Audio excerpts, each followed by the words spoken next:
गोधडी. ही गोधडी म्हणजे नेमकं काय हो?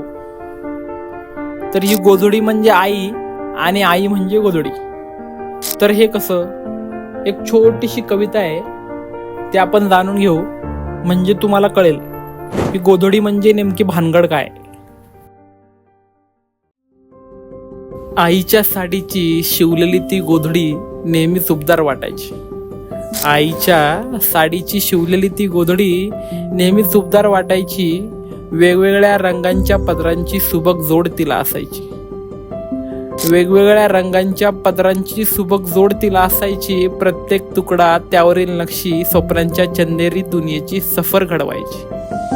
सुखदुःखात पाणवलेले आईचे ते डोळे नेहमीच ती नकळत पदराने पुसायची.